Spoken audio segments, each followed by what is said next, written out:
Magandang gabi, Kamisteryo TV. Ako nga pala si Lolo Anton. Sa tagal ng inilagi ko dito sa Caloocan, marami na akong nasaksihan. Pero ang kwentong ibabahagi ko sa inyo ngayon, ito ang pinakamaitim. Tungkol ito sa tiwala na binalasubas at sa batas ng katarungan na hindi nanggaling sa husgado, kundi sa isang kapangyarihang mas matanda pa sa sibilisasyon. Ito ang aking kwento. Noong mga panahong iyon, malakas-lakas pa ako. Pero ang aking asawa ay pumanaw na. Kaya't mag-isa kong itinatag-uyod ang maliit kong sari-sari store dito sa Caloocan. Hindi naman ito kalakihan, pero sapat na para mabuhay. Hanggang sa dumating siya, si Madonna. Isang babaeng may maamong mukha, laging nakayuko at tila bapasa ng daigdig. Hindi ko alam, ang maamong mukhang iyon ang magdadala ng madilim na anino sa aking buhay. Magandang hapon po, Lolo Anton. Pasensya na po kayo kung nambubulas ako sa oras ng pahinga nyo. Nakita ko po kasi yung karatula nyo sa labas, yung naghahanap ng tindera. Alam ko pong hindi ako taga rito sa mismong kanto nyo, pero kailangan ko po talaga ng trabaho. Kahit magkano lang po ang ibigay nyo, tatanggapin ko. May anak po akong pinapakain at wala na kaming matakbuhan. Utang na loob nyo na po, Lolo. Masipag po ako at hindi ko po kayo bibigyan ng sakit ng ulo. Kahit itanong nyo pa po sa dati kong pinaglilingkuran, tapat po ako sa bawat sentimo. Hala, iha, tumayo ka riyan. Huwag kang lumuhod sa harap ko. Alam mo, ang kailangan ko lang naman ay taong makakasama ko rito dahil ang tuhod ko ay madalas nang sumuko sa pagtayo-tayo. Marami na ring nag-apply rito, pero parang hindi ko mapagkatiwalaan ang kanilang mga mata. Pero ikaw, nakikita ko sa iyo ang namayapa kong asawa noong kabataan niya. Mukha kang may takot sa Diyos. Sige, Madonna, tatanggapin kita. Pero tandaan mo, ang tindahang ito ang nagbibigay buhay sa akin. Katapatan lang ang hinihingi ko sa iyo bilang kapalit ng tiwalang ibibigay ko. Maraming salamat po, Lolo. Hulog po kayo ng langit sa amin ng anak ko. Pangako po, hindi ko dudumihan ang pangalan nyo. Ang bawat barya rito ay ituturing kong parang ginto na dapat ingatan. Katunayan nga po, ayan o, may mga alikabok na ang mga delata nyo. Hayaan nyo po, ako na ang bahala rito. Magpahinga na po kayo sa loob. Ako na po ang haharap sa mga bibili. Ako na rin po ang maglilista sa logbook para siguradong walang labis, walang kulang. Gusto ko po na bago kayo matulog sa gabi, kampante ang loob nyo na maayos ang lahat. Salamat, Madonna. Bihira na ang katulad mong may malasakit. O sige, heto ang susi ng drawer. Diyan mo ilalagay ang mga benta. Pagdating ng 6:00, magsasara na tayo at bibilangin natin ang kinita para maibigay ko na rin ang pandagdag mo sa araw-araw. Mabuti na lang at dumating ka. Parang gumaan ang pakiramdam ko ngayong araw. Tingnan mo nga naman, napakadaling bolahin ng matandang ito. Tapat daw. Sa panahon ngayon, walang nabubuhay sa katapatan. Ang daming barya rito. Hindi naman siguro mapapansin kung kukuha ako ng 20 piso pambili ng load at pansit. Isang maliit na barya lang naman ito, baka nalaglag lang sa sahig kong itanong niya. Hehehe, Lolo Anton, masyado kang mabait. Ang kabaitan mo, siya ring hihigop sa iyo pa itaas. Anak, huwag kang mag-alala, magkakaroon tayo ng masarap na hapunan mamaya. Hindi ko nakita ang ngising iyon. Hindi ko narinig ang mga bulong na iyon. Ang akala ko, dumating ang isang anghel na mag-aalaga sa aking tindahan. Hindi ko alam, nagpapasok na pala ako ng isang mapanirang anay na dahan-dahang uubos sa lahat ng pinaghirapan ko. Doon nagsimula ang lahat sa isang barya hanggang sa naging buong buhay ko na ang kanyang ninanakaw. Isang linggo pa lang ang nakakalipas mula nang pumasok si Madonna. Sa tingin ng marami, napakasuwerte ko raw dahil napakalinis na ng tindahan at laging abala ang aking bagong tindera. Pero may napapansin na ako. Ang mga batang madalas bumili rito na dati-rati ay laging nakangiti. Ngayon ay parang nag-aalinlangan ng lumapit. Hindi ko alam, sa likod ng aking likuran, nagsisimula na ang maruming laro ni Madonna. Jojo, makinig ka sa nanay. Kita mo yung batang papalapit? Si Totoy siyan, yung anak ng labandera sa kanto. Siguradong malaki ang perang dala niyan dahil utos ng nanay niya. Kapag nagbayad siya, huwag mo munang ibibigay ang sukli. Hintayin mo kung hihingi siya.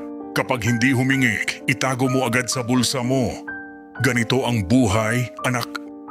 Kailangang mautak ka para hindi tayo magutom. Huwag kang matatakot kay Lolo Anton. Ulyanin na yon. Hindi niya alam ang bilang ng barya sa garapon. Pero Nay, sabi po ni Ma'am sa school, masama po ang kumuha ng hindi sa atin. Baka po pagalitan tayo ni Lolo Anton kapag nalaman niya na hindi ko binigay ang sukli ni Totoy. Anong sabi sa school? Ang paaralan ba ang nagpapakain sa'yo? Ang teacher mo ba ang bumibili ng gatas mo? Ako ang nanay mo, kaya ako ang susundin mo. Ang perang kukunin natin, pambili siya ng Jollibee mo mamaya. Gusto mo, di ba? O sige na, ayan na siya. Ayusin mo ang mukha mo, ngumiti ka. Pabili po ng isang latang sardinas at 1 kilong bigas. Heto po ang 500 piso, sabi ni nanay. Pakibilisan po, nagluluto na kasi siya. Baka mapalo ako kapag natagalan.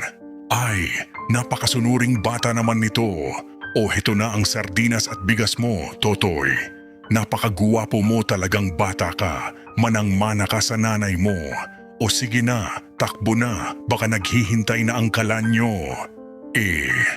Aling Madonna, yung sukli po, 500 po yung binigay ko. Sabi ni nanay, may sukli pa po akong 400 at mahigit. Anong sukli, Totoy? Ang binigay mo sa akin ay saktong pera lang para sa bigas at sardinas. Baka nahulog mo yung ibang pera habang tumatakbo ka rito. Or baka naman naiwan mo sa itaas ng mesa niyo. Jojo, nakita mo ba ang pera ni Totoy? Di ba barya lang ang inabot niya sa atin? Opo, barya lang po ang nakita ko. Pero Aling Madonna, sigurado po ako. Buo po yung pera na binigay ni nanay. Mapapalo po ako kapag wala akong dalang sukli. Parang awa niyo na po. Aba, pinaparatangan mo ba akong nagnanakaw, bata ka? Huwag kang magsisinungaling sa harap ng tindahan. Baka kulamin ka ng mga espiritu rito. Umalis ka na. Hanapin mo yung pera mo sa daan. Baka kung saan-saan ka tumitingin kaya ka nawawalan. Sige na, baka tawagin ko pa ang pulis dyan para sabihing nanggugulo ka rito. Narinig ko ang kaunting ingay mula sa loob ng bahay. Lumabas ako at nakita ko ang batang si Totoy na umiiyak habang tumatakbo palayoy. Tinanong ko si Madonna kung anong nangyari. Ang sagot niya sa akin, nawala raw ng bata ang pera nito sa daan at siya pa ang pinagbibintangan. Sa sobrang galing niyang umarte, naniwala ako. Hindi ko alam, sa ilalim ng apron niya, mahigpit niyang hawak ang 400 pisong duguan sa pawis at luha ng isang bata. 400, isang bata pa lang yan. Paano pa kaya kung yung mga matatandang ulyanin na ang bibili rito? Jojo, ganyan ang tamang diskarte. Huwag kang iiyak-iyak, pera ito. Pera, ang kasamaan. Parang anay tiyan. Hindi mo nakikita pero unti-unting kinakain ang pundasyon ng iyong pagkatao. Habang ako ay kampanting natutulog sa gabi, akala ko ay maayos ang lahat. Pero sa isang maliit na paupahang kwarto, hindi kalayuan sa aking tindahan, doon idinadaos ni Madonna ang kanyang klase. Isang klase kung saan ang itinituro ay hindi karunungan, kundi ang sining ng panlalamang sa kapwa. Jojo, lumapit ka rito. Tingnan mo itong mga baryang ito. Mukha lang ba silang bakal sa paningin mo? Hindi. Ito ang kalayaan natin. Ito ang pambili natin ng masarap na ulam, ng bagong damit at ng laruan mo. Pero tandaan mo ang turo ko sa iyo kanina sa tindahan ni Lolo Anton. Ang mundo ay hindi para sa mga mababait. Ang mga mababait, Sila ang unang nagugutom. Sila ang unang tinatapakan. Gusto mo bang maging tulad ni Lolo Anton? Matanda, mahina, at madaling maloko. Hindi, di ba? Pero Nay, kanina po, nung umalis si Totoy na umiiyak, parang ang bigat ng dibdib ko. Kaibigan ko po si Totoy, sabay po kaming naglalaro ng Jolens. Alam ko pong binigay niya yung 500. Bakit po kailangang magsinungaling? Baka po isumbong niya tayo sa pulis. O kaya po, baka totoo yung sinasabi nila tungkol sa kapatid ni Lolo Anton na mangkukulam daw. Kulam? Ha ha ha. Jojo, sa panahon ngayon ang pera ang pinakamalakas na kulam. Kapag may pera ka, kaya mong bumili ng katahimikan. At tungkol kay Totoy, kaibigan, walang kaibigan kapag kumakalamang sikmura. Makinig ka. Bukas, kapag may bumiling matanda, yung mga malabo na ang mata, ganito ang gagawin mo. Kapag nagabot sila ng papel na pera, sabihin mo barya lang ang nakita mo. Kapag nagreklamo sila, paglaruan mo ang isipan nila. Sabihin mo, Lola, baka po naiwan niyo sa bahay. Ulit-ulitin mo hanggang sa maniwala sila na sila ang mali. Yan ang tinatawag na diskarte. Gagawin ko po, Nay. Para hindi na po kayo magalit. Para may pambili na po tayo ng Jollibee bukas. Pero Nay, bakit po kailangang itago yung barya sa loob ng medyas ko? Masakit po sa paa kapag naglalakad ako. Dahil ang medyas, anak, ay hindi tinitingnan ng mga pulis o ni Lolo Anton. Doon mo ilalagay ang share natin. Isipin mo na lang na bawat hakbang mo, tumutunog ang kayamanan natin. At huwag na huwag kang titingin ng diretso sa mga mata ni Lola Lolita, yung kapatid ni Lolo Anton. Ang matandang yun ay mapanghusga. Basta ang mahalaga, tayo ang panalo. Tayo ang laging may sobra. Sila ang laging may kulang. Ano ba't yan? Kahit ang langit nakikisali. Matulog ka na, Jojo. Bukas, mas marami tayong kukunin. Mas maraming tanga, mas maraming kita. At tandaan mo, ang sikretong ito ay sa atin lang. Kapag binuksan mo ang bibig mo, hindi lang gutom ang aabutin natin, kundi kalaboso. Naiintindihan mo? Oo po, Nay. Naiintindihan ko po. Itatago ko po ang lahat, pati po ang takot ko. Habang pinagmamasdan ko ang aking mga listahan sa tindahan ng gabing iyon, naramdaman ko ang isang malamig na simoy ng hangin na dumaan sa aking batok. Parang may bumubulong na may mali. Pero binaliwala ko ito. Iniisip ko na baka dala lang ng aking katandaan. Hindi ko namamalayan ang aking tinitirhan ay unti-unti nang nagiging pugad ng kasamaan. At ang batang dati ay busilak ang puso. Ngayon ay tinuturuan ng maging anino ng kanyang mapanlinlang na ina. Hindi habang buhay ay maitatago ang baho ng isang nabubulok na sikreto. Sa Caloocan, ang bawat kanto ay may mata at ang bawat pader ay may tainga. Ang mga barya-baryang kinukupit ni Madonna ay nagdugtong-dugtong na hanggang sa ang mga magulang na tahimik ay nagsimula ng magkaisa. Noong umagang iyon, ang langit ay makulimlim. Tila nagbabadya ng isang unos na hindi galing sa kalikasan kundi sa galit ng mga taong nalinlang. Madonna, lumabas ka riyan. Huwag kang magtago sa likod ng mga delata ni Lolo Anton. Akala mo ba hindi ko malalaman? Umuwi ang anak ko kahapon na humihikbi. Halos himatayin sa takot dahil nawala raw ang 400 pisong sukli niya. Pero alam ko ang anak ko, hindi yan burara. Sinabi niya sa akin. Sinabi niya na pilit mong kinuha ang pera at pinalabas mong siya ang nawalan. Mahiya ka naman, Madonna. Pinaglabad ako yung perang yan mula umaga hanggang gabi. Tapos ikaw, igalaw mo lang ang kamay mo. Ninakaw mo na. Aba, aling nena. Magdahan-dahan kayo sa mga paratang niyo. Ang tindahang ito ay pag-aari ng isang respetadong matanda. Huwag niyo kaming gawa ng iskandalo rito. Ang anak niyo, baka kamo ginastos sa computer shop o ibinili ng kung ano-anong laro Tapos ako ang pagbubuntungan niyo ng sisi? Marami ng bata ang ganyan ngayon, Aling Nena. Mas magaling pa silang magsinungaling kaysa sa atin. At saka, bakit ko naman kukunin ang pera niyo? May sweldo ako rito. Tapat ako kay Lolo Anton. Baka kamo yung anak niyo. Ang kailangang maturuan ng leksyon, hindi ako. Huwag mong baligtarin ang usapan, Madonna. Hindi lang si Totoy ang biktima mo. Pati ang anak ko na si Lito, binilinan ko ng 50 piso pambili ng itlog. Ang binalik mo ay 5 piso lang. Sinabihan mo pa ang bata na baka kamo napulot lang niya ang pera, kaya hindi niya alam ang halaga. Modus niyo na yan. Pinapanood kita kanina, Madonna. Ang bilis ng kamay mo kapag naglalagay ng sukli. Masyado kang mabilis, parang mahika. Mahika, o baka naman sadyang mga pabaya kayo sa pera nyo. Kung gusto nyo, tawagin nyo ang barangay, tawagin nyo ang pulis. Wala akong kinatatakutan dahil malinis ang konsensya ko. Pero tandaan nyo ito, kapag napatunayan kong nagbibintang lang kayo, kakasuhan ko kayo ng libel.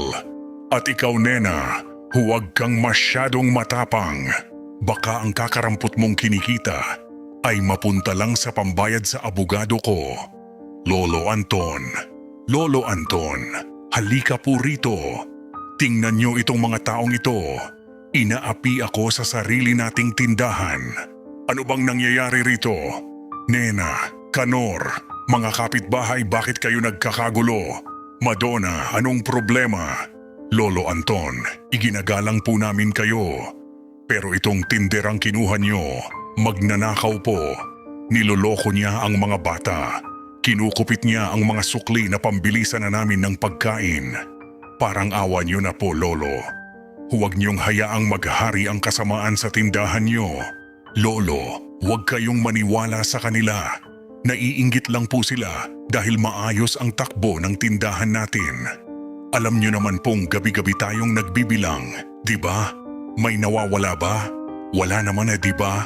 Gusto lang nila akong paalisin para sila ang makapasok dito. Lolo, maniwala po kayo sa akin. Ako na lang ang kakampi niyo rito. Nakatitig ako sa kanilang lahat. Nakita ko ang galit sa mga mata ng aking mga kapitbahay. Pero nakita ko rin ang luha sa mga mata ni Madonna. Sa sandaling iyon, mas pinili kong maniwala sa taong kasama ko sa loob ng bahay. Isang pagkakamaling pagsisisihan ko. Habang buhay, pinaalis ko sila, Nena.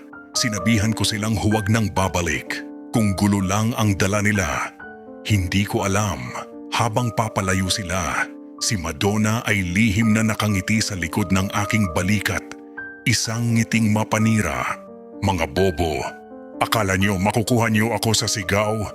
Sa akin ang matandang ito. Sa akin ang tindahang ito. Magdusa kayo sa gutom. Ang tiwala ay parang salamin. Kapag nagbitak na, kahit anong punas mo, kita mo pa rin ang lamat.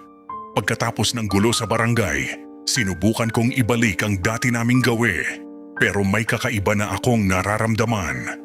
Ang bawat remittance na ibinibigay sa akin ni Madonna sa gabi ay tila kulang ng kulay.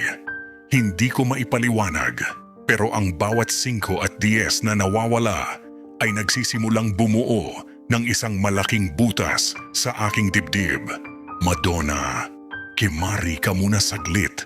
Halos 3 oras ko nang tinitingnan itong listahan ng mga dilata at bigas na lumabas ngayong araw. Sabi mo, mabili ang sardinas at asukal dahil nag-uulan. Pero bakit sa tuwing sinusuma ko ang benta, laging kulang ng 200 o 300? Noong asawa ko pa ang nagbabantay dito, kahit 5 ay hindi kami nagkakamali. Ngayon, parang may multong kumukuha ng pera sa loob ng drawer. May paliwanag ka ba rito? Diyos ko naman, Lolo Anton. Yan po ba ang tingin niyo sa akin ngayon? Pagkatapos ko kayong ipagtanggol sa mga nag-aamok na kapitbahay niyo, ako pa po ang pagbibintangan niyo. Lolo, ulyanin na po kayo. Baka po nakakalimutan nyo lang na kinuha nyo ang pambili ng gamot nyo kahapon sa drawer? O baka naman po yung mga bata na nagnanakaw ng candy ang dahilan? Ako po, kahit gutom ang anak ko, Hindi ko magagawang kumuha ng hindi sa akin. Jojo, halika rito anak. Tingnan mo ang lolo mo. Pinagbibintangan ng nanay mong magnanakaw. Lolo, si nanay po, lagi naman po siyang naglilista. Nakikita ko po siya. Baka po nahulog lang yung pera sa likod ng cabinet. Huwag niyo po kaming paalisin lolo. Wala po kaming matutulugan. Hindi ko naman kayo pinapaalis, Madonna. Ang gusto ko lang ay malinaw na kwenta. Alam mong hirap na ako sa paningin pero ang numero ay hindi nagsisinungaling. Nakita ko rin kanina bago ako pumasok sa loob, parang may itinago ka sa loob ng apron mo nang dumating si Aling Marites. Ano ba yon? Bakit kailangang itago kung tapat ka sa akin? Ano yon? Basahan yon lolo. Basahan na puno ng dumi. Gusto niyo po bang amuyin? Gusto niyo po bang inspeksyonin pati ang katawan ko? Grabe po kayo. Pagkatapos ko kayong pagsilbihan, pagkatapos kong linisin ang tindahan niyo na dati ay pugad ng ipis, ganito ang igaganti niyo.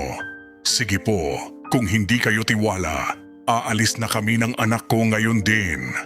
Bahala na kung sa kalsada kami matulog. Basta malinis ang dangal ko. Jojo, kunin mo ang bag mo. Aalis na tayo. Nay, ayoko po sa labas. Lolo Anton, sorry na po. Huwag niyo na pong pagalitan si nanay. Ako na lang po ang papalo niyo. Huwag niyo lang po kaming palayasin. Sige na. Tumigil na kayo.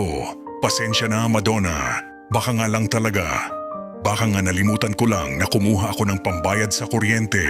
Huwag na kayong umiyak. Jojo, halika rito.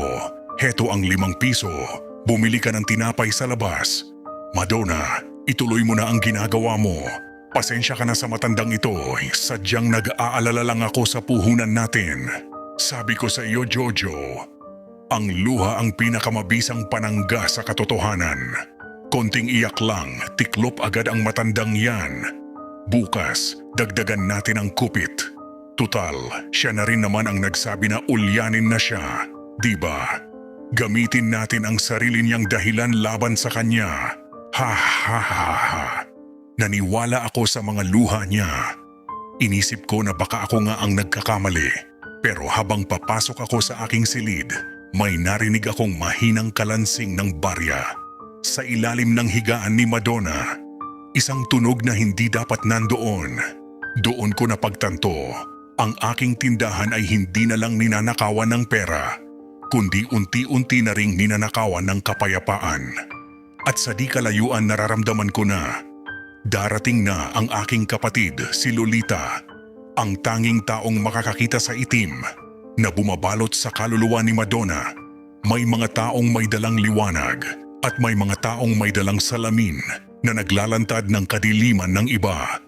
Noong hapong iyon, bumaba sa isang tricycle ang aking kapatid na si Lolita. Galing siya sa aming probinsya, dala ang amoy ng insenso at tuyong dahon ng pandan. Si Lolita ay hindi ordinaryong matanda. Mayroon siyang mga matang, tila tumatagos sa balat hanggang sa iyong pinakatatagong sikreto. Paghakbang pa lang niya sa pintuan ng tindahan, naramdaman ko ang biglang paglamig ng hangin. Isang babala na tapos na ang panahon ng pagtatago. Anton, nasaan ka, kapatid ko? Napakalayo ng narating ng amoy ng kabulukan kaya napasugod ako rito sa Caloocan. Masyadong mabigat ang hangin sa tindahan mo. Parang may mga ligaw na kaluluwang nagugutom sa bawat sulok. At ikaw, sino ka? Ikaw ba ang bagong bantay ng aking kapatid? Ay, nakagulat naman po kayo, Lola. Ako po si Madonna, ang kanang kamay ni Lolo Anton dito sa tindahan. Kapatid po pala kayo, tuloy po kayo. Pasensya na po at medyo magulo. Katatapos lang po kasi ng bugso ng mga mamimili. Gusto niyo po ba ng tubig?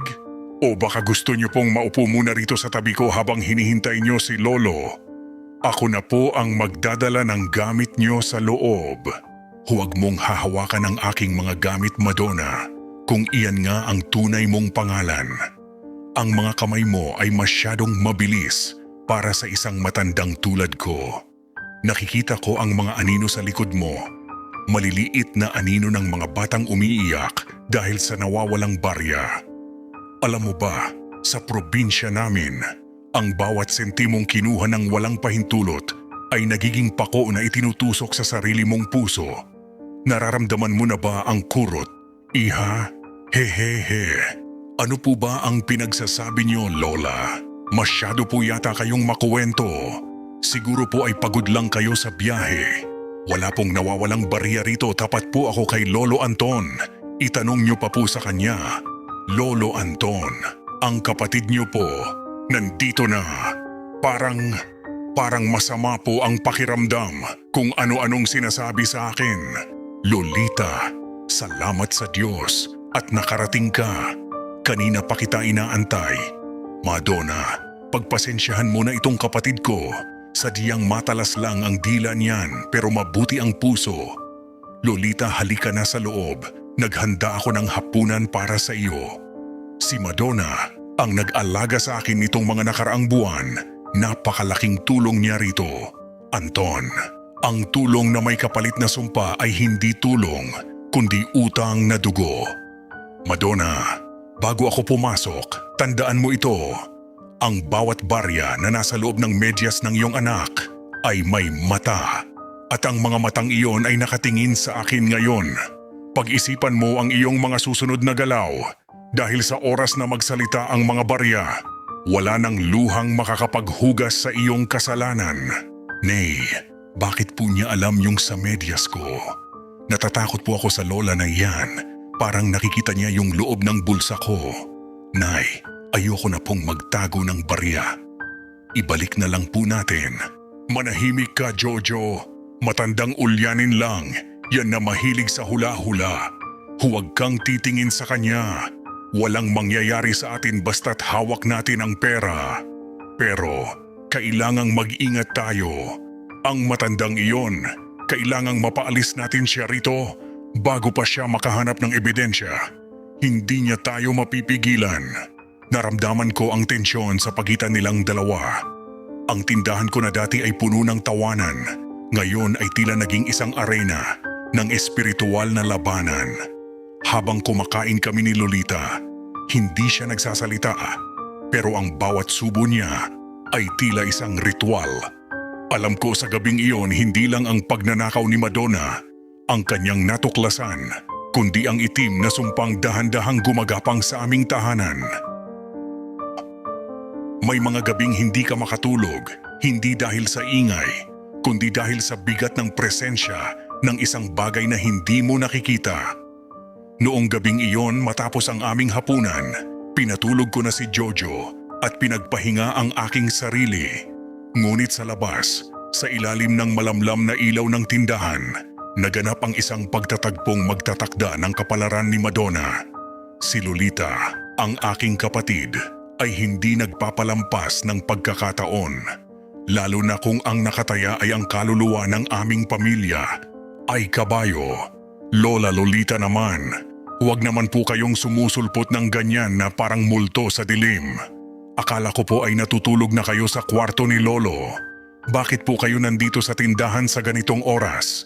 Kung gusto niyo po ng mainit na tubig, sabihin niyo lang po. Igagawa ko kayo agad na huwag niyo lang po akong takutin ng ganyan. Ang matatakutin ay ang mga taong may itinatago sa ilalim ng kanilang mga unan, Madonna. Bakit ka nanginginig? Hindi ba't ang mga tapat ay may kapayapaan kahit sa gitna ng kadiliman? Nandito ako dahil ang bawat baryang kinuha mo kanina ay sumisigaw sa pandinig ko. Naririnig ko ang bawat iyak ng batang ninakawan mo ng sukli. Bawat hikbi ng magulang na nagtrabaho ng husto pero nabawasan ang pambili ng bigas dahil sa bilis ng kamay mo. Alam nyo matanda kayo, kanina pa kayo ha? Ano ba talagang gusto nyo? Pera? Kung gusto nyo ng pera, sabihin nyo lang. Bibigyan kita ng pamasada pabalik sa probinsya nyo. Huwag mo akong dadaanin sa mga kwentong kababalaghan at sumpa-sumpa sa Maynila, sa Caloocan. Laway lang ang puhunan dito. Hindi uubra ang mga mata-mata niyo sa akin. Magsumbong kayo kay Lolo Anton Tingnan natin kung maniwala siya sa inyo kaysa sa akin na nagpapagod dito araw-araw. Hindi ko kailangan ang iyong pera dahil ang bawat barya mo ay may kalawang ng kasalanan. Madonna, pakinggan mo ako. Ang pagnanakaw sa isang matandang mahina at sa mga batang walang laban ay hindi simpleng pagnanakaw. Ito ay pag-utang sa kamatayan. Ang bawat sentimong itinatago mo sa medyas ng anak mo ay magiging parang mga uod na kakain sa laman nyo. Nakikita ko na ang itim na guhit sa iyong leeg. Itigil mo na ito habang may oras pa. Ibalik mo ang lahat ng kinuha mo at baka sakaling maawa pa ang mga espiritong binuhay mo. Ha ha ha, espiritu, uod sa laman. Lola, masyado na kayong maraming napanood na pelikula. Ako, takot sa uod, mas takot ako sa gutom. Mas takot ako na maging tulad nyo na namumulubi at umaasa lang sa kapatid. Ang perang ito ang mag-aangat sa amin ng anak ko. Wala kayong pakialam kung paano ko kinukuha. Sige na, pumasok na kayo sa loob bago ko pasabihin kay Lolo Anton na tinatakot nyo ang tindirang kaisa-isa niyang inaasahan. Baka kayo ang mapalayas dito. Sayang, napakaganda mo pa naman sana, iha. Ngunit ang iyong puso ay mas maitim pa sa uling ng impyerno. Huwag mong sabihing hindi kita binigyan ng pagkakataon. Kapag naramdaman mo na ang kalansing sa loob ng iyong tiyan, kapag narinig mo na ang tawag ng mga baryang hindi natutulog, huwag kang tatakbo sa akin at hihingi ng tulong. Dahil sa oras na iyon, ang tanging hustisyang matatanggap mo ay ang hustisyang ikaw mismo ang gumuhit. Tandaan mo ito, Madonna.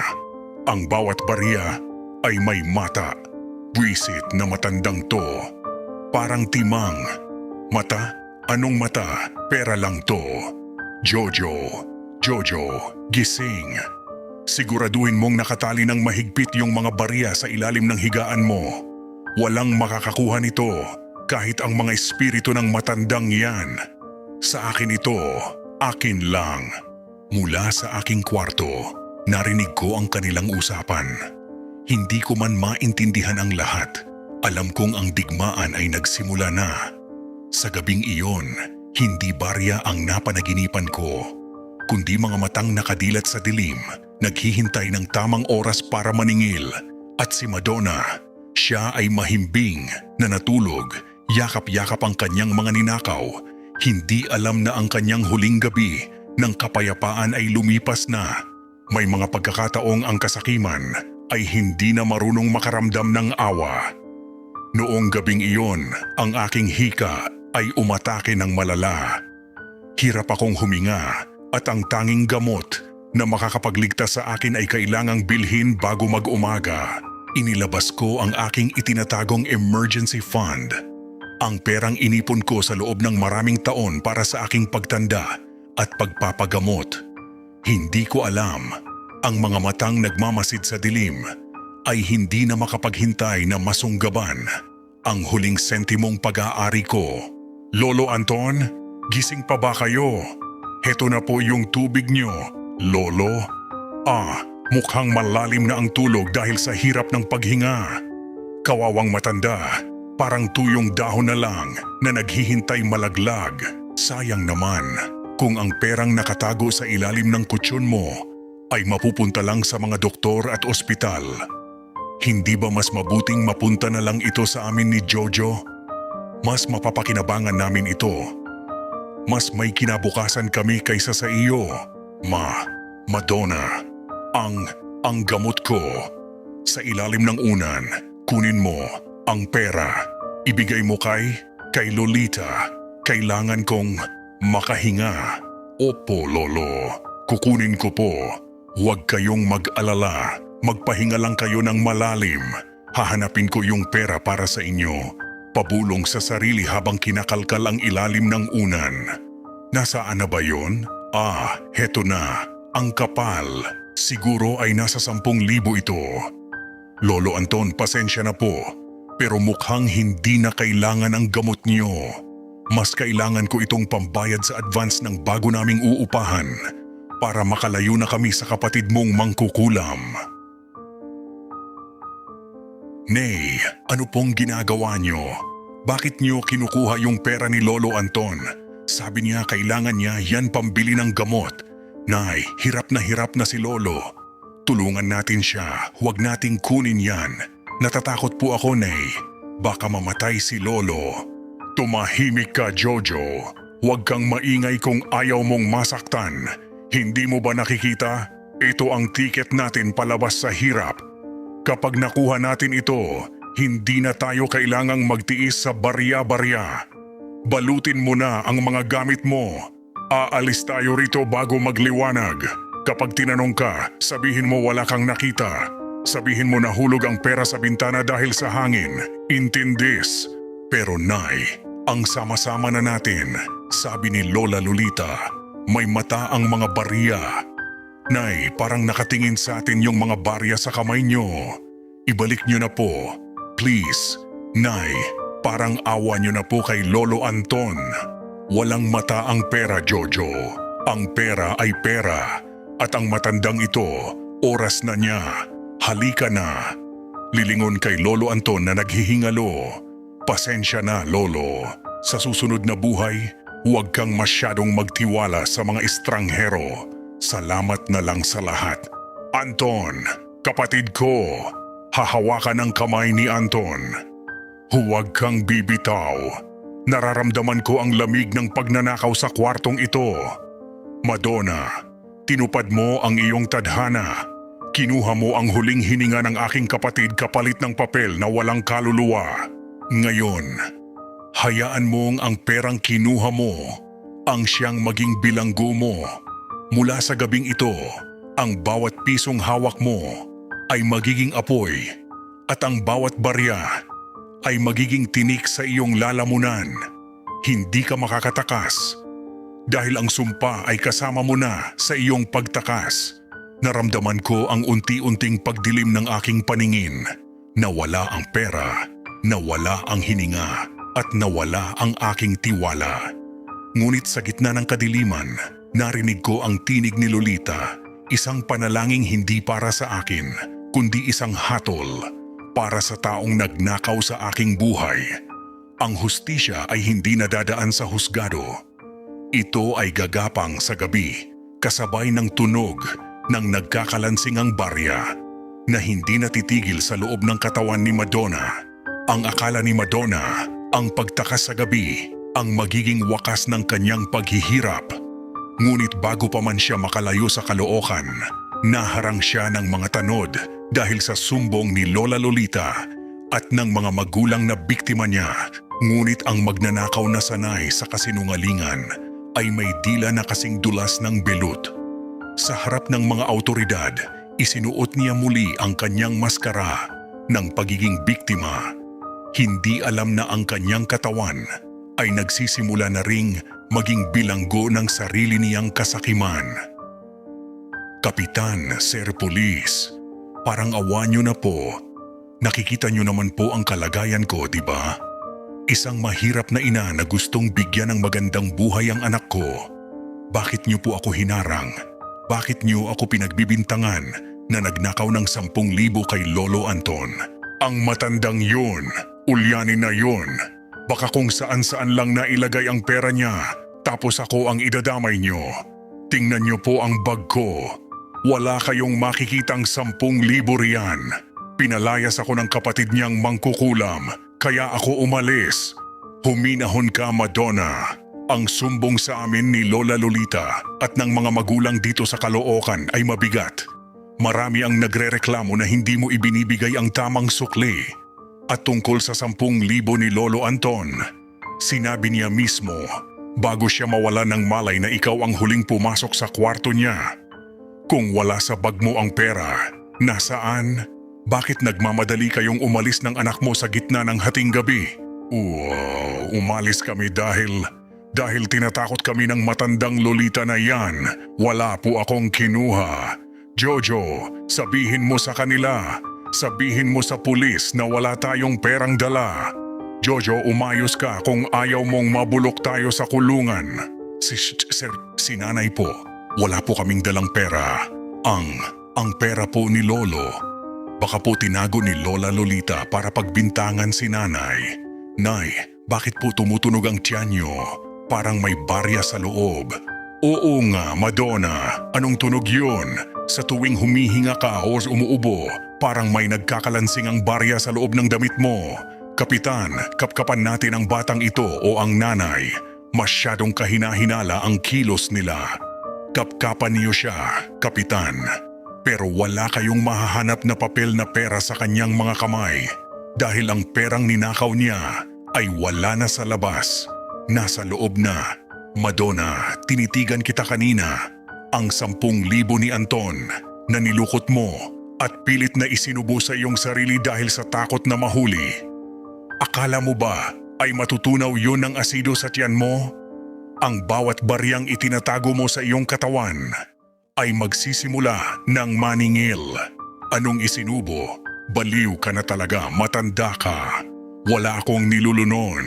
Kapitan, wala silang ebidensya. Walang CCTV sa tindahan ni Lolo Anton. Salita lang yan laban sa salita ko. Hindi niyo ako pwedeng ikulong dahil lang sa hinala. Pakawalan niyo na kami. Biglang mapapahawak sa kanyang lalamunan. Aaray, ang sakit. Parang may nakabara. Wala nga kaming mahanap na ebidensya sa gamit niyo. Pero hanggat hindi nagigising si Lolo Anton para magbigay ng pahayag, hindi namin kayo pwedeng paalisin ng Caloocan. Mananatili kayo sa kustodiya ng barangay para sa investigasyon. Dalhin sila sa holding area. Nakalusot si Madonna sa batas ng tao dahil sa kawalan ng ebidensya. Ngumisi pa siya kay Lolita habang dinadala siya ng mga tanod. Ang akala niya, panalo na siya. Ngunit pagpasok niya sa selda, doon niya naramdaman ang tunay na takot. Ang bawat paghakbang niya, tumutunog ang kanyang tiyan. Ang bawat lunok niya, parang may lasang kalawang ng lumang barya. Ang 10,000 ninakaw niya, unti-unti nang nagiging bigat na hihila sa kanya pababa sa impyerno. Jojo, bakit ganon? Bakit parang may malamig na bakal sa lalamunan ko? Jojo, tignan mo yung braso ko. Bakit may bakas ng hugis ng barya sa ilalim ng balat ko? Tulungan mo ako, anak. Tulungan mo ako. Nain, may mga tao na ang akala ay sapat na ang katalinuhan para takasan ang lahat.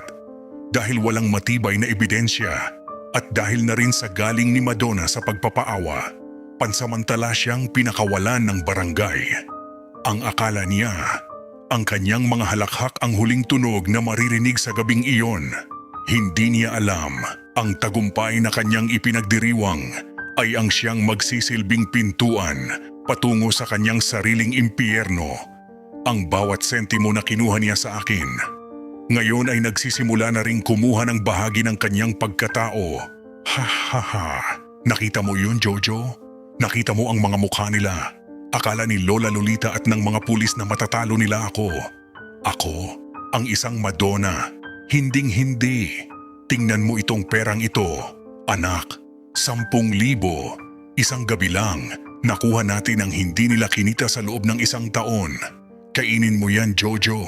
Ubusin mo yang manok na yan. Yan ang lasa ng tagumpay. Yan ang lasa ng pagiging wise. Nay, ayoko pong kumain. Ang baho po ng amoy ng pera, parang amoy luma na bakal. At sa kanay, bakit po kayo pawis na pawis? Ang lamig naman po ng panahon pero ang dungis niyo na tingnan. Bakit po tuwing tatawa kayo parang may kumakalansing sa loob ng dibdib niyo? Nay, natatakot ako. Ibalik na lang po natin ito kay Lolo Anton. Sabi nung tanod, hindi pa rin po siya nagigising. Tumahimik ka, puro katakot. Hindi na babalik ang pera sa matandang yon. Biglang mapapahawak sa kanyang tiyan. Aaray, ano ba tong nararamdaman ko? Parang may matalas na bumubutas sa loob ko. Jojo, tignan mo nga yung balat ko sa tiyan. Bakit parang may mga bilog na namumuong matitigas? Hahabulin ang hininga. Parang mga barya na gustong lumabas sa balat ko. Nay, ang laki po ng bukol sa leeg nyo. At tignan nyo po yung palad nyo. Bakit may kulay kalawang na lumalabas sa mga kuko nyo? Nay, tulong. May multo po ba rito? Lola Lolita, tulungan niyo po si nanay. Walang multo. Walang uubah ng malakas. Kling, kling, kling. Tunog ng barya na nagbabanggaan sa loob ng lalamunan. Ano to? Bakit ang lasa ng bibig ko ay parang dinidilaan ko ang kinalawang na tubo? Jojo, kunin mo yung tubig. Dali! Iinom ng mabilis pero isusuka rin ito. Bakit pati ang tubig ay parang nagiging asido sa loob ko? Hindi ito maaari. Panalo ako. Panalo ako. Ang halakhak ng magnanakaw ay musika sa tainga ng kamatayan, Madonna. Iyan ang premyo mo. Ang 10,000 piraso ng sumpa. Akala mo ba ay papel lang ang kinain mo sa takot? Akala mo ba ay barya lang ang itinago mo? Ang bawat pisong hindi sa iyo ay magiging timbang. Nahihila sa iyong kaluluwa hanggang sa hindi ka na makahinga. Ang saya mo ba, Madonna? Masarap ba ang nakaw na tagumpay? Hindi ito totoo. Guni-guni ko lang ito. Jojo, sindihan mo ang kandila. Nasaan ang pera? Kakapkapin ang pera sa sahig pero ang mararamdaman niya ay malalamig at madidulas na bagay na parang uod. Bakit? Bakit gumagalaw ang pera? Bakit parang may mga mata ang bawat barya? Tulong! Ayoko na ng perang ito. Kunin niyo na. Sa maliit na kwartong iyon, ang tagumpay ay naging pagdurusa. Habang ang buong Caloocan ay natutulog, isang babae ang nakikipagbuno sa isang kapangyarihang hindi kayang suhulan ng kahit anong yaman. Ang bawat halakhak niya kanina ay napalitan ng mga hikbi ng pagsisisi na huli na, sapagkat ang kulam ni Lolita ay hindi lamang tumatama sa laman. Ito ay nananahan sa bawat sentimong pinahalagahan ni Madonna nang higit pa sa buhay ng kapwa. Habang si Madonna ay unti-unting nilalamon ng kanyang sariling takot sa loob ng kanyang silid, si Lolita ay hindi rin tumitigil. Sa likod bahay ng aming tahanan sa Caloocan, sa ilalim ng matandang puno ng balete, na saksi sa maraming sikreto, isinasagawa ng aking kapatid ang isang ritual na hindi layuning pumatay, kundi ang magpabukal ng katotohanan. Ang bawat bulong niya ay tila isang hatol at ang bawat usok na lumalabas sa kanyang palayok ay mensaheng dumarating ng diretso sa puso ng nagkasala. Bakal na galing sa lupa, bumalik ka sa lupa. Perang ninakaw sa madla, maging tinik sa kaluluwa. Ihuhulog ang isang barya sa apoy. Madonna, nararamdaman mo ba ang init? Hindi iyan init ng lagnat, kundi init ng perang pilit mong isiniksik sa iyong pagkatao. Kukuha ng karayom at itutusok sa lalamunan ng manika. Sa bawat barya na kinuha mo sa bata, isang bara sa iyong hininga. Sa bawat libo na kinuha mo sa matanda, isang pasakit sa iyong alaala. Hindi ka patatahimikin ng mga baryang iyan hanggat hindi mo isinusuka ang bawat sentimo ng iyong pagkatao. Jojo, tulungan mo ako. Bakit parang may mga pako na itinutusok sa lalamunan ko? Uubo ng madugo, may tunog ng kalansing. Kling, kling. Ano ito? Bakit may lumalabas na mga kinakalawang na barya sa bibig ko? Jojo, pigilan mo. Isara mo ang bibig ko. Ayoko na. Hindi ko na kaya ang sakit. Parang sinusunog ang loob ng tiyan ko. Nay, tumigil na kayo. Ang daming barya sa sahig. Galing po sa bibig nyo. Nay, bakit po sila maiinit? Huwag nyo na pong hawakan ang pera. Nay, sabi ko naman sa inyo si Lola Lolita yan. Siya ang gumagawa nito sa inyo. Nay, parang awan nyo na. Ibalik na natin yung 10,000. Itapon nyo na yan. Ayoko na ng Jollibee, Nay. Gusto ko lang na maging okay kayo. Hindi. Akin ito. Pinaghirapan ko. Mapapadaing muli. Ang mga barya. Bakit sila gumagapang sa ilalim ng balat ko? Tignan mo, Jojo. Ang braso ko. May mga bilog-bilog na matitigas. Parang ginagawa akong alkansya ng matandang yun. Lolita, hayop ka. Itigil mo ito. Hindi mo ako matatakot. Akin ang perang ito. Kahit mamatay ako, hindi ko ito ibabalik. Ang taong nagpapakabulag sa pilak ay hindi makikita ang daan patungo sa kaligtasan. Madonna, ang bawat barya ay may memorya. Naaalala nila ang luha ni Totoy. Naaalala nila ang hingal ni Anton. Ngayon, hayaan mong ang memoryang iyan ang lumamon sa iyo. Jojo, anak, lumayo ka sa iyong ina. Dahil ang kadilimang kinakapitan niya ay walang pinipiling bibiktimahin. Madonna, isuka mo ang lahat bago pa maging huli ang lahat. Sa gabing iyon, ang Caloocan ay naging saksi sa isang labanang walang armas. Isang matandang babaeng may hawak na katotohanan. Laban sa isang tinderang may hawak na nakaw na yaman. Ang bawat turok ng karayom ni Lolita ay tumatama sa konsensya ni Madonna. Ngunit ang masakit, kahit sa gitna ng pagdurusa, ang kamay ni Madonna ay nakakapit pa rin ng mahigpit sa bag na puno ng pera. Isang kapansanan ng kaluluwa na tanging matinding trahedya na lang ang makakapagpagaling. Ang kasalanan ay parang usok. Kahit anong takip mo, hahanap at hahanap yan ng butas para lumabas. Kinaumagahan sinubukan ni Madonna na lumabas ng kanilang pinagtataguan. Akala niya ay kaya niyang idaan sa kapal ng mukha ang lahat. Ngunit ang parusa ng aking kapatid na si Lolita ay hindi lamang nananatili sa dilim. Ngayon, sa ilalim ng sikat ng araw, ang bawat pisong ninakaw niya ay magsisimulang mag-anyo sa kanyang balat na tila ba ang kanyang katawan mismo ang sumusuka sa kanyang kasamaan. Kailangan ko ng gamot. Kailangan kong mawala ang sakit na ito. Jojo, huwag kang lalayo sa akin. Bakit ang bigat ng binti ko mapapatigil sa paglakad? Cling. Jojo, narinig mo ba yon? Bakit tuwing ihahakbang ko ang kanan kong paa, parang may mga bariyang nagbabanggaan sa loob ng tuhod ko? Parang puno ng singko ang loob ng buto ko. Nay, ang daming tumitingin sa inyo. Tignan niyo po yung suot niyong jacket. Bakit po may mga umbok na bilog-bilog na lumilitaw? Nay, yung pisngi niyo po may lumalabas na parang gilid ng barya sa ilalim ng balat niyo. Nay, parang awa niyo na. Bumalik na tayo. Baka makita tayo ni Lola Lolita rito. Madonna, ikaw ba yan? Diyos ko, anong nangyari sa mukha mo? Bakit parang puno ka ng pasa na hugis barya? At, teka, ano yang amoy na yan?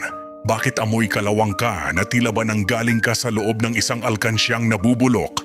Heto na ba ang karma mo sa pagnanakaw sa anak ko at kay Lolo Anton? Tignan niyo itong babaeng ito. Ang magnanakaw ng Caloocan, unti-unti nang nagiging bakal ang balat. Manahimik ka, nena. Wala kang alam, allergy lang ito. Napagtripan lang ako ng matandang kapatid ni Anton. Biglang mapapasigaw sa sakit. Ang kamay ko. Titingin sa kanyang palad kung saan may isang tunay na barya na tila tumutubo mula sa loob ng kanyang laman. Hindi ito maaari. Bakit may barya sa loob ng palad ko? Jojo, bunutin mo ito. Nay, hindi ko po kaya. Nakabaon po siya sa loob ng ugat niyo. Nay, dumadaloy po yung dugo niyo pero kulay itim na parang langis ng makina. Nay, tulungan niyo po ang nanay ko. May sakit po siya. Akseyaw sa mo, walang gamot ang botika sa sakit mo, Madonna. Ang gamot sa sakit mo ay pagsisisi. Tignan mo ang sarili mo. Ang bawat umbok sa balat mo ay ang mga sukling hindi mo ibinalik. Ang bawat kalansing sa loob ng tiyan mo ay ang perang kinuha mo kay Lolo Anton. Hindi ka titigilan yan hanggat hindi ka nagiging isang tumpok ng kinakalawang na bakal. Layas, huwag mong dalhin ang sumpa mo rito sa amin. Hindi ako babaling sa mga tao. Tulungan niyo ako. May pera ako. Marami akong pera. Babayaran ko kayo. Gamutin niyo lang ako. Biglang manghihina at matutumba sa semento at sa kanyang pagbagsak, maririnig ang malakas na tunog ng isang sakong barya na tumama sa lupa. Blag, cling, cling, cling. Bakit ganito kabigat ang katawan ko? Parang hinihila ako ng lupa pababa. Sa gitna ng kalsada nakita ng lahat ang hustisyang hindi kayang ibigay ng mga pulis. Ang babaeng nagnakaw dahil sa kasakiman, ngayon ay unti-unti nang nagiging replika ng kanyang ninakaw. Ang bawat barya na sumisibol sa kanyang balat ay tila mga mata ni Lolita na nagmamasid sa kanya. Hindi na siya makapagtago. Ang kanyang unang sintomas ay hindi lamang sakit ng katawan. Ito ang simula ng kanyang pagiging isang buhay na babala para sa lahat ng nagnanais man lamang sa kapwa. Mampapakan, may mga parusang hindi natatapos sa balat. Kapag ang puso ay puno ng dumi, ang katawan mismo ang maghahanap ng paraan para ito ay ilabas sa pinakamahasakit na paraan. Noong gabing iyon, matapos ang kahihiyang inabot ni Madonna sa kalsada, nagkulong siya sa kanilang kwarto. Ngunit ang loob ng kanyang katawan ay naging isang kumukulong kaldero ng poot at kalawang. Ang 10,000 pisong papel na nilunok niya sa takot, ngayon ay nagbabagong anyo sa loob ng kanyang bituka. Jojo anak, haplusin mo ang likod ko. Parang may gustong lumabas na matalas sa lalamunan ko. Mapapadaing. Ang sakit. Parang hinihiwa ang bituka ko ng libu-libong pang-ahit. Jojo, dalhan mo ako ng tubig. Hindi, huwag tubig. Ang tubig ay parang apoy sa loob ko. Nay, ang itim na po ng mga labi nyo at yung mga mata nyo. Bakit po naging kulay pilak ang gitna ng mga mata nyo? Nay, tumigil na po kayo. Isuka nyo na po yan. Sabi ni Lola Lolita, kailangang ilabas ang lahat. Nay, natatakot ako. Baka mamatay kayo sa harap ko. Psta, hihingal. Diyos ko, ano ito? Titingin sa timba. Jojo, tignan mo. Ang isinuka ko, hindi pagkain. Uubo muli ng mas madugo. Mga pako, mga kinalawang na pako at mga barya na may bakas ng dugo. Bakit pati ang barya ni Totoy ay lumalabas sa bibig ko? Bakit may kasamang uod na kulay ginto? Nay, huwag niyo nang tignan. Masama po ang amoy. Amoy patay na hayop na hinaluan ng sunog na kuryente. Nay, yung pera ni Lolo Anton, yung 10,000. Tignan niyo po, lumalabas na rin po yung mga piraso ng papel na may dugo. Nay, parang awa niyo na. Tawagin na natin si Lola Lolita. Siya lang ang makakapahinto nito. Hihingi tayo ng tawad, Nay. Isasauli natin kahit yung mga baryang na itago ko sa medyas ko. Hindi ako hihingi ng tawad sa matandang yun. Akin ito. Uubo muli, mas marami pang barya ang lalabas.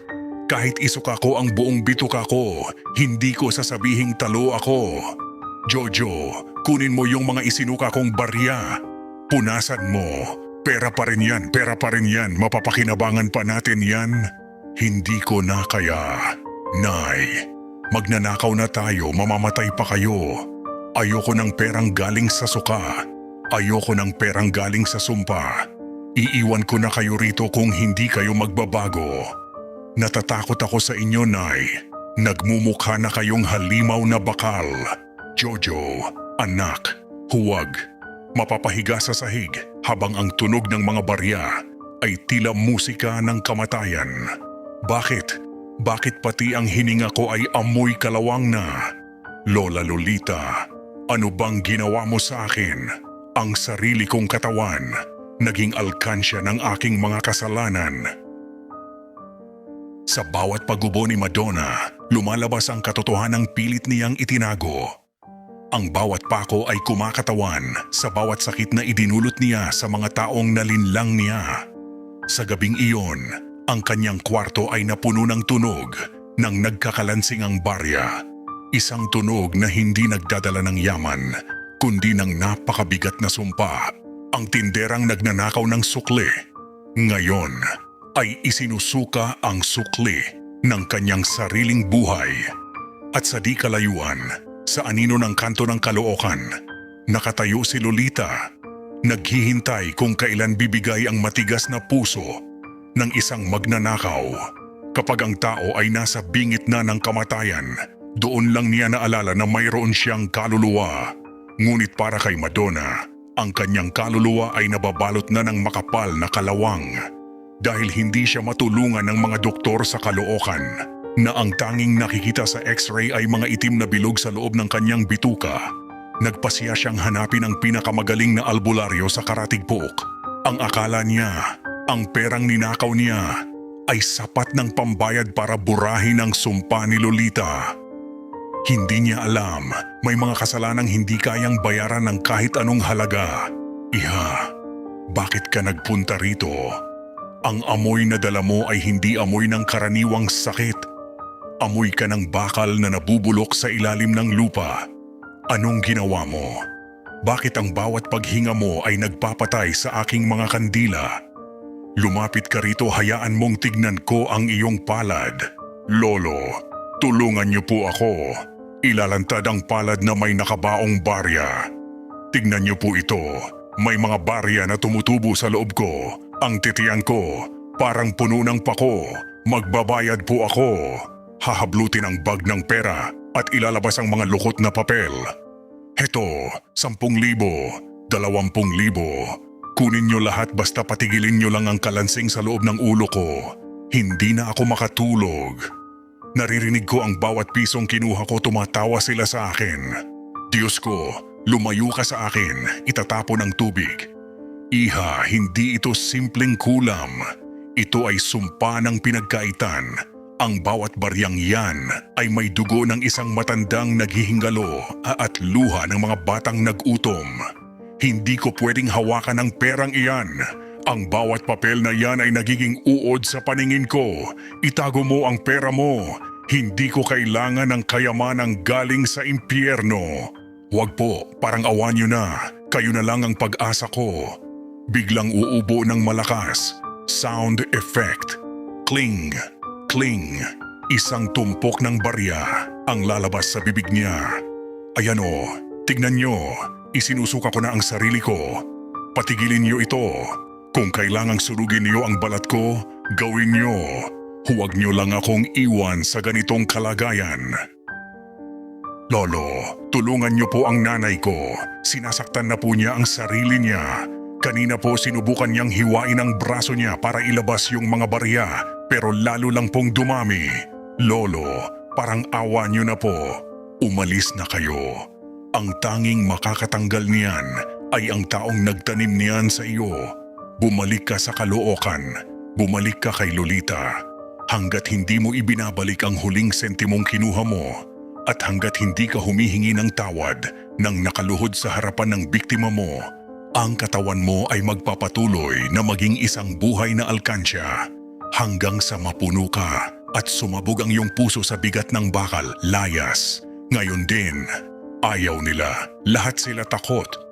Titingin kay Jojo. Jojo, bakit pati ang pera ayaw na nilang tanggapin? Pera ito, yayapusin ang bag. Ito ang pangarap natin, di ba? Pero, bakit ang pangarap natin ay amoy kamatayan na? Jojo, kailangan nating magtago. Hindi ako babalik kay Lolita.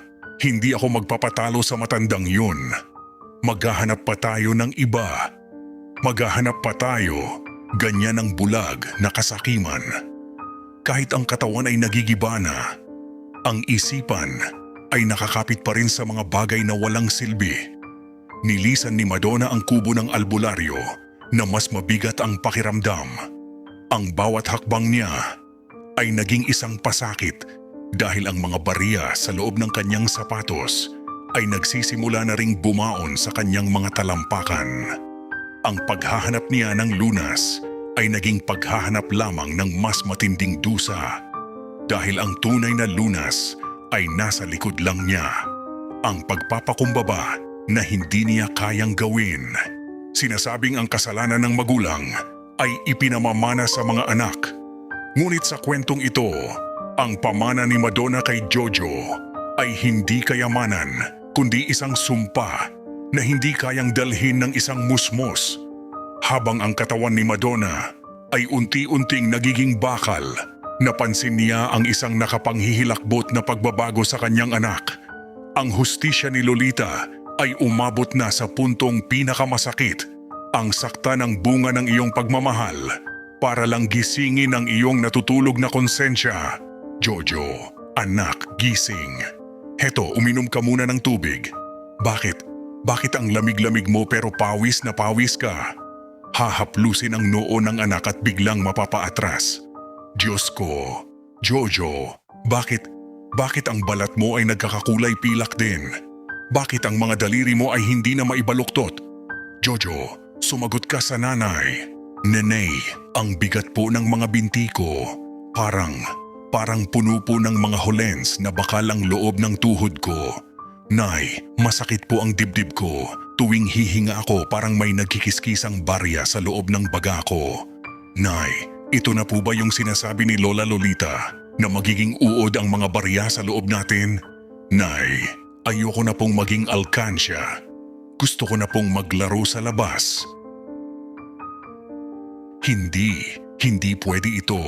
Ako na lang, Jojo. Ako na lang ang parusahan nila. Lolita, hayop ka. Bakit ang anak ko? Ako ang nagnakaw. Ako ang nagtago ng pera. Ako ang nagturo sa kanya. Bakit siya ang pinahihirapan mo? Kunin mo na lahat ng barya sa katawan ko. Huwag lang ang anak ko. Parang awa mo na. Nay, yung medyas ko, pakitanggal po. Madonna will remove the socks and hundreds of rusted coins will fall out. Ayan po oh. Bawat piso na itinago ko para sa inyo, bumaon na sa talampakan ko. Nay, ibalik na natin yan.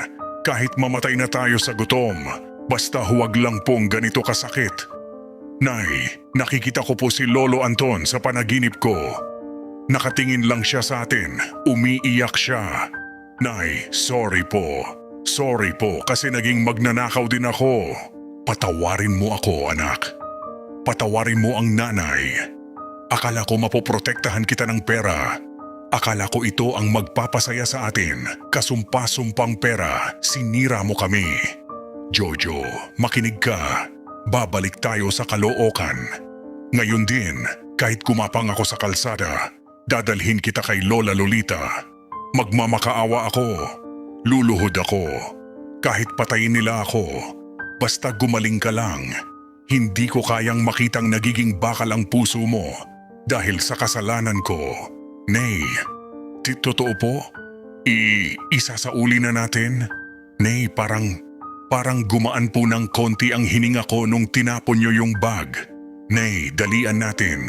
Bago pa po tuluyang tumigas ang leeg ko, gusto ko pa pong humingi ng tawad kay Totoy.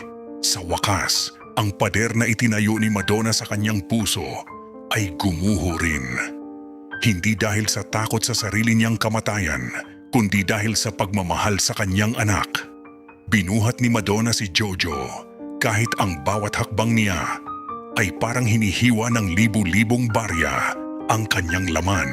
Sa gitna ng gabi, nagsimula silang gumapang pabalik sa Caloocan. Isang paglalakbay ng penitensya. Ang tinderang dati ay nagmamalaki sa kanyang nakaw na yaman. Ngayon ay wala nang dala, kundi ang kanyang anak at ang natitirang piraso ng kanyang nadurungisang kaluluwa. May mga pagkakataon na ang kulungan ay nagmumulang langit para sa mga taong hinahabol ng sarili nilang demonyo. Pagdating sa Caloocan, hindi sa tindahan dumiretso si Madonna. Sa gitna ng kanyang panghihina, bitbit ang anak na si Jojo na halos hindi na maigalaw ang mga kamay. Pumasok sila sa presinto. Ang tinderang dati ay napakagaling magsinungaling sa harap ng autoridad. Ngayon ay handa ng iluwa ang lahat ng katotohanan. Gaano man ito kapait, gaano man ito kalasang kalawang. Sir Police, ikulong niyo na po ako. Isakdal niyo na ako sa lahat ng pagnanakaw ko. Ayan po, tignan niyo ang mga bariyang yan. Galing yan sa loob ng katawan ko. Ninakaw ko po ang 10,000 ni Lolo Anton. Ninakaw ko ang mga sukli ng mga bata. Ako po ang may kasalanan ng lahat. Parang awa niyo na. Tawagin niyo si Lola Lolita. Sabihin niyo susuko na ako, huwag lang niyang tuluyang gawing bakal ang anak ko. Diyos ko, Madonna. Anong nangyari sa iyo? Bakit ang balat mo ay parang kinakalawang na yero? At itong mga bariyang ito, bakit may bahid ng dugo na hindi natutuyo? Noong nakaraang linggo, halos murahin mo kami rito dahil wala kaming ebidensya. Pero ngayon, heto ka, nagmamakaawang makulong. Totoo ba ang nakikita ko? Ang bawat salita mo ay sinusundan ng kalansing ng barya. Dahil ang bawat kasinungalingan ko noon, sir, ay naging pako sa dibdib ko ngayon. Tignan niyo ang anak ko. 6 na taon pa lang siya, pero ang tuhod niya ay hindi na maibaluktot dahil sa bigat ng mga bariyang tumubo sa loob. Sir, aminin ko na ang lahat. Isulat niyo sa record. Kinuha ko ang pera pambili ng gamot ni Lolo Anton kahit alam kong mamamatay siya. Tinuruan ko ang anak ko na maging tuso. Hayop ako, sir. Hayop ako. Pero parang awa niyo na. Itigil niyo ang sumpa. Tawagin niyo si Lola Lolita. Sir, totoo po yung sabi ni nanay. Yung mga barya po sa medyas ko, kinuha po namin yun sa mga kalaro ko. Sorry po. Ayoko na pong maging magnanakaw. Ang sakit-sakit na po ng katawan ko. Parang may mga langgam na bakal na kumakagat sa loob ng buto ko. Gusto ko na pong maging mabait na bata para hindi na po umiyak si Lolo Anton. Ano itong naririnig ko? Madonna, ikaw ba talaga iyan? Ang amoy mo ay amoy ng isang abandonadong bodega. Kapitan, tumawag kayo ng ambulansya. Pero teka, sa tingin ko, hindi ospital ang kailangan nito. Ang ganitong sakit sa simbahan o sa mangkukulam lang ang lunas. Madonna, bakit ngayon mo lang naisipang umamin? Kung kailan ang anak mo ay naghihingalaw na. Dahil akala ko ang pera ang magliligtas sa amin. Pero ang perang ninakaw ko ang siyang pumatay sa amin. Sir, heto ang listahan ng lahat ng kinupit ko. Lahat ng tao sa Caloocan na nalinlang ko. Ibalik niyo sa kanila yan. Kahit ibenta niyo ang lahat ng gamit ko, basta mabayaran lang ang utang ko. Tulungan niyo lang kaming makarating kay Lola Lolita bago pa maging huli ang lahat. Ang presinto na dati ay lugar ng takot para kay Madonna, ngayon ay naging kumpisalan. Ang pulis na dati ay walang magawa, ngayon ay nanginginig na nagsusulat ng salaysay habang ang bawat tuldok ng kanyang ballpen ay sinasabayan ng tunog ng baryang isinusuka ni Madonna. Doon napatunayan ang lahat. Ang batas ng tao ay may limitasyon, pero ang batas ng karma at sumpa, hinding-hindi ka tatantanan hanggat hindi mo isinusuko ang huling sentimo ng iyong pagkatao. Sa utos ng pulis, isinakay sila sa patrol car, hindi para dalhin sa selda, kundi para ihatid sa tanging taong makakaputol ng kadenang bakal na nakagapos sa kanilang buhay. May mga paglalakbay na hindi sinusukat sa kilometro, kundi sa bigat ng pagsisisi. Bumalik si Madonna sa kalsadang dati, ay nilalakaran niya ng may kayabangan. Ngunit ngayon, hindi na siya ang tinderang maganda, ang bihis at mabulaklak ang dila. Gumagapang siya sa putik ng Caloocan. Hinihila ang kanyang katawang kasing bigat na ng sako ng barya, habang pasan-pasan sa kanyang likod ang naghihingalong si Jojo. Sa harap ng aking tindahan kung saan nagsimula ang kanyang kasakiman, doon din siya luluhod para sa kanyang kaligtasan. Lola Lolita, nandito na po ako. Bumalik na po ako. Hindi ko na kaya, parang awa niyo na po. Tignan niyo ang anak ko. Si Jojo po, wala siyang kasalanan. Ako ang nagturo sa kanya. Ako ang nagnakaw. Ako ang lumunon sa pera ni Lolo Anton. Lola, kunin niyo na ang buhay ko. Saksakin niyo na ang puso ko ng libu-libong pako. Huwag lang ang anak ko. Patawarin niyo po kami. Madonna, ang putik sa iyong damit ay kayang hugasan ng ulan, pero ang kalawang sa iyong kaluluwa ay kailangan ng apoy ng tunay na pagsisisi. Bakit ka bumalik? Dahil ba mahal mo ang iyong anak? O dahil hindi mo na kayang pasanin ang bigat ng bakal sa loob ng iyong bituka? Ang sumpa ay hindi ko gawa-gawa. Ito ay bunga ng bawat sentimong ipinagkait mo sa mga taong nagugutom. Tignan mo ang tindahang ito.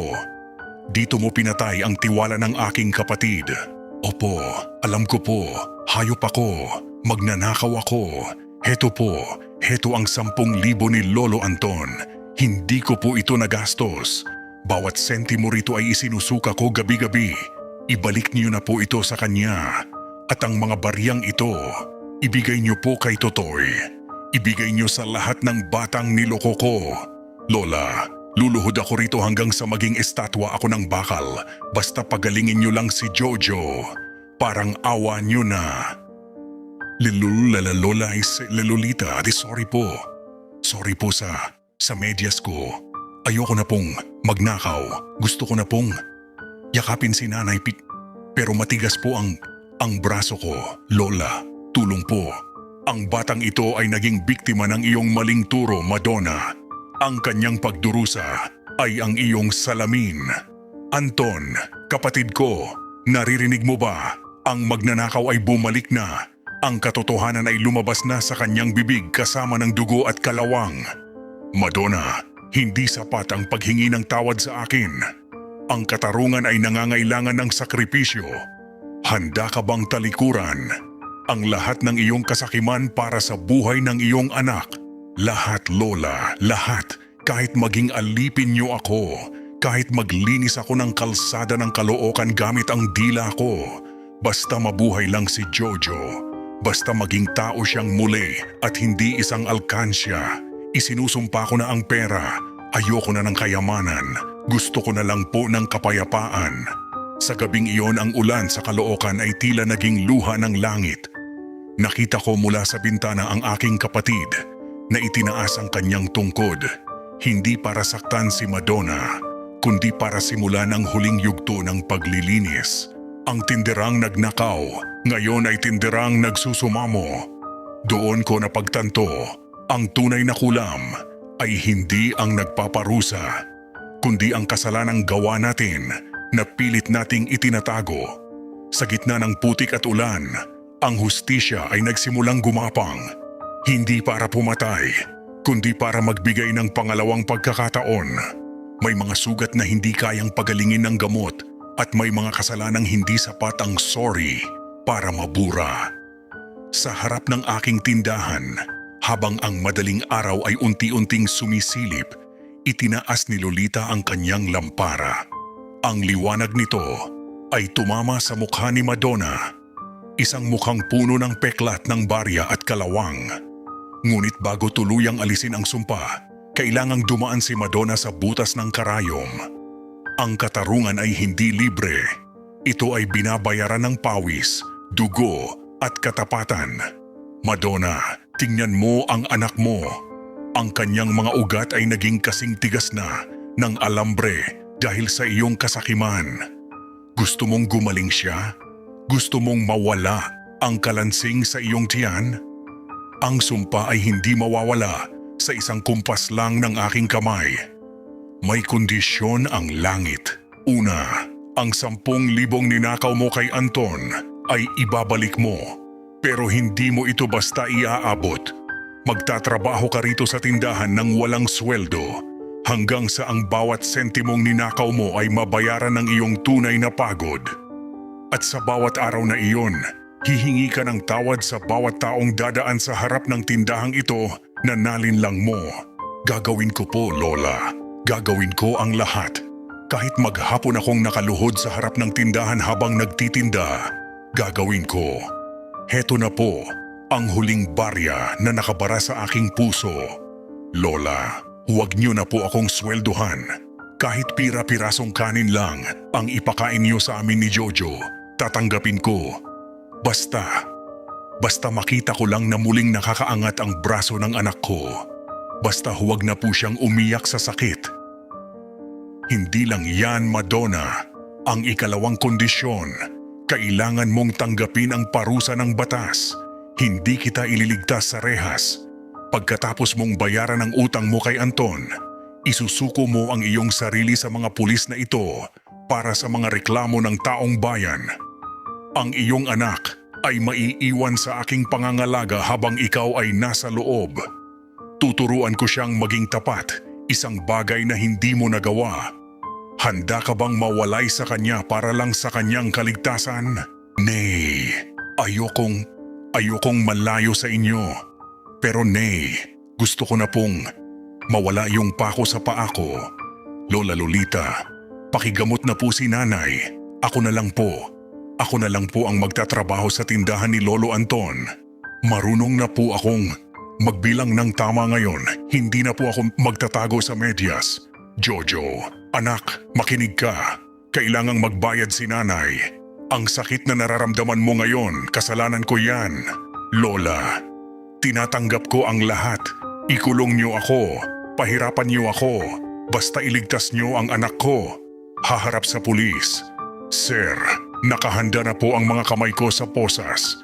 Pero bago niyo ako dalhin, payagan niyo po akong makita si Lolo Anton. Gusto ko pong luhuran ang kanyang kamay at sabihing, "Ma, mali ako. Napakaliko. Madonna, nakikita ko ang iyong pagbabago. Pero ang batas ay batas. Bibigyan ka namin ng oras para makapagpaalam at makahingi ng tawad kay Lolo Anton. Ngunit tandaan mo, ang pagtakas ay hindi na opsyon. Ang mundong ginagalawan mo ngayon ay maliit na at ang bawat hakbang mo ay may nakamasid. Sa loob ng aking silid, naririnig ko ang lahat. Kahit mahina ang aking katawan, naramdaman ko ang pagpasok ni Madonna. Hindi na siya ang tinderang mayabang. Siya ay isang makasalanang naghahanap ng liwanag. Doon ko napagtanto, ang sumpa ni Lolita ay hindi para pumatay, kundi para durugin ang bato sa puso ni Madonna upang muling tumubo ang tunay na pagkatao. Ang bawat barya na lumabas sa kanyang katawan ay naging simbolo ng kanyang paglaya mula sa bilangguan ng kasakiman. Ang tunay na pagsisisi ay hindi nasusukat sa salita, kundi sa bawat patak ng pawis na iniaalay para itama ang mali. Lumipas ang mga linggo. Si Madonna ay nanatili sa aming tindahan para tuparin ang kanyang pangako. Wala na ang mga umbok ng barya sa kanyang balat. Ngunit naiwan ang mga peklat na magsisilbing paalaala sa kanya habang buhay. Ngayon, ang bawat sentimong dumadaan sa kanyang kamay ay binibilang niya ng may panginginig. Hindi dahil sa takot sa sumpa, kundi dahil sa takot na muling madungisan ang kanyang kaluluwa. Magandang umaga, Totoy. Halika, ano ang bibilhin mo? Heto na ang pandesal ng nanay mo. At teka, heto ang 50 piso. Iyan ang sukli mo noong nakaraang buwan na hindi ko na ibigay sa iyo dahil nawala ko. Patawarin mo ako, Totoy. Sabihin mo sa nanay mo, hindi na muling mauulit ang pagnanakaw ko sa inyo. Heto pa, dagdagan mo ng 2 candy. Bigay ko na yan sa iyo. Salamat po, Aling Madonna. Sabi po ni nanay nagbago na raw po kayo. Hindi na raw po kayo sumisigaw at hindi na po kayo amoy kalawang. Ibibigay ko po itong sukli sa kanya. Tiyak na matutuwa yun dahil pambili namin ito ng ulam mamaya. Salamat po ulit, Lola Lolita. Nakita niyo po yon? Ang sarap po pala sa pakiramdam na ibalik ang hindi sa iyo. Noong hawak ko ang 10,000 ni Lolo Anton, hindi ako makatulog. Pero ngayon, kahit butas-butas ang tsinelas ko at wala akong pera sa bulsa, parang lumilipad ang dibdib ko sa gaan. Salamat po. Salamat sa pagpaparusa sa akin. Kung hindi dahil sa sumpa niyo, baka naging halimaw na ako ng tuluyan. Ang bakal Madonna ay kailangang dumaan sa matinding apoy para maging isang matibay na kagamitan. Ganyan ang nangyari sa iyo. Ang mga peklat sa braso mo ay hindi sumpa, kundi tanda ng iyong pagiging tao muli. Ngunit huwag kang makakalimot, ang tukso ay laging nasa paligid lang. Ang barya ay laging kakalansing para tawagin ang iyong kasakiman. Manatili kang matatag dahil sa bawat araw na tapat ka, mas lumalayo ang anino ng kalawang sa anak mo. Nay, tingnan niyo po. Nakakabuhat na po ako ng 1 galon ng tubig. Hindi na po tumutunog ang tuhod ko. Nay, sabi po ni Lolo Anton kapag daw po naging mabait ako, pag-aaralin niya ako kapag nakalabas na kayo sa pupuntahan niyo. Nay, hihintayin ko po kayo ha. Gagalingan ko po sa school para hindi na po tayo kailangang dumiskarte ng mali. Oo, Jojo, mag-aral ka ng mabuti, anak. Huwag kang gagaya kay nanay na naging bulag sa pilak. Heto na ang huling araw ko rito sa tindahan. Darating na ang mga pules para kunin ako. Jojo, sumunod ka kay Lola Lolita at kay Lolo Anton ha. Magpakabait ka. Ang bawat sentimong ibibigay nila sa iyo, ituring mong sagrado. Iyan ang tanging paraan para hindi tayo muling kainin ng sumpa. Madonna, oras na. Tapos na ang iyong paglilingkod dito sa tindahan. Ayon sa record, naibalik mo na ang lahat ng kinuha mo sa mga kapitbahay. Pero kailangan mo pa ring harapin ang kaso sa munisipyo. Handa ka na ba? Handa na po ako, sir. Mas gusto ko pang makulong sa seldang bakal na malinis ang konsensya kaysa maging malaya sa labas pero bilanggo naman ang sarili kong katawan. Lola Lolita, Lolo Anton, salamat po sa pangalawang buhay. Pinanood ko silang umalis. Sa pagkakataong ito, hindi na pagtakas ang ginagawa ni Madonna. Siya ay naglalakad ng tuwid. Nakataas ang noo kahit may posas ang mga kamay. Nakita ko sa kanyang mga mata ang isang bagay na mas mahalaga kaysa sa anumay ginto o 10,000 piso, ang kapayapaan. Ang aming tindahan sa Caloocan ay hindi na lamang lugar ng palitan ng pera.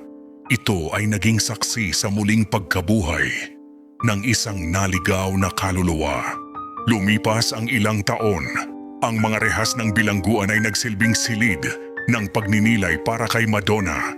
Sa bawat araw na lumipas, ang kalawang sa kanyang pagkatao ay tuluyan ng natuklap at sa kanyang paglaya, isang bagong umaga ang sumalubong sa kanya sa Caloocan. Ang tindahang dati ay naging saksi sa kanyang kasakiman. Ngayon ay naging simbolo ng kanyang bagong simula sapagkat ang tunay na hustisya ay hindi nagtatapos sa pagpaparusa. Ito ay nagsisimula sa pagbabago ng puso. Magandang umaga po, Aling Nena. Heto na po ang inyong order na asukal at kape. At heto po ang eksaktong sukli nyo, 120 piso. Pakibilang po ng maigi para sigurado tayong walang labis at walang kulang. Alam nyo naman po, sa tindahang ito, ang katapatan ang pinakaimportanteng sangkap sa bawat tinitinda namin. Naku, Madonna, hindi ko na kailangang bilangin yan. Sa loob ng mga taong panunungkulan mo rito simula nung nakalabas ka, kailan mo ba kami muling dinaya? Ikaw na nga ang takbuhan namin kapag kailangan ng tulong. Nakikita ko sa mga mata mo ang kapayapaan na wala ka noong unang beses kang dumaong dito sa kanto namin. Napakabuting bata na rin itong si Jojo, manang-mana sa sipag mo. Salamat po, Aling Nena. Si nanay po ang nagturo sa akin na ang bawat pisong pinaghirapan ay mas masarap ipakain sa pamilya kaysa sa libu-libong galing sa pagnanakaw. Nay, tapos ko na pong ilista ang mga bagong dating na delata. Eksaktong-eksakto po sa invoice, walang labis, walang kulang. Madonna, Jojo, halikayo rito sa lilim. Nakikita mo ba ang iyong mga braso? Wala na ang mga peklat ng barya. Ang iyong balat ay kasing linis na ng iyong hangarin. Ngayon, masasabi ko nang ang sumpa ay ganap ng naputol. Hindi dahil sa aking ritual, kundi dahil pinili mong maging tapat kahit walang nakatingin. Lola Lolita, Lolo Anton, utang ko sa inyo ang buhay ko. Kung hinayaan niyo lang akong makulong noon nang hindi itinatama ang puso ko, baka naging masama pa rin akong tao hanggang ngayon. Pero tinuruan niyo ako na ang barya ay hindi lang pera. Ito ay simbolo ng tiwala ng kapwa. Lolo Anton, patawarin niyo po ako sa lahat ng nagawa ko noon. Hinding-hindi ko na po hahayaang mabulag muli ako ng pilak. Matagal na kitang pinatawad, Madonna. Ang tindahang ito ay hindi ko na ari. Ari na natin itong lahat. Dito tayo bumuo ng pamilya sa gitna ng unos. Ang aral na iniwan mo sa Caloocan ay hindi malilimutan, na ang magnanakaw ay pwedeng magbago at ang hustisya ay laging darating sa tamang oras. At dito nagtatapos ang ating kwento. Si Madonna, ang dating magnanakaw na tindera, ay naging huwaran ng katapatan sa aming lugar. Ang kanyang anak na si Jojo ay lumaking may takot sa Diyos at pagmamahal sa kapwa. Sa bawat kalansing ng barya sa aming tindahan, hindi na takot ang naririnig namin, kundi ang tunog ng pag-asa. Tandaan nyo, kamisteryo.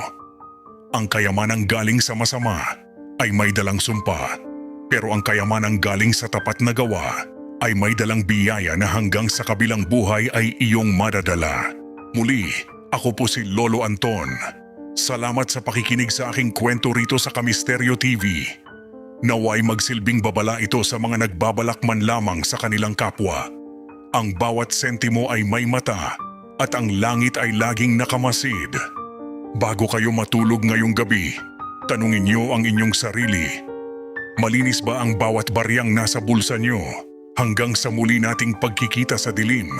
Magandang gabi, Kamisteryo.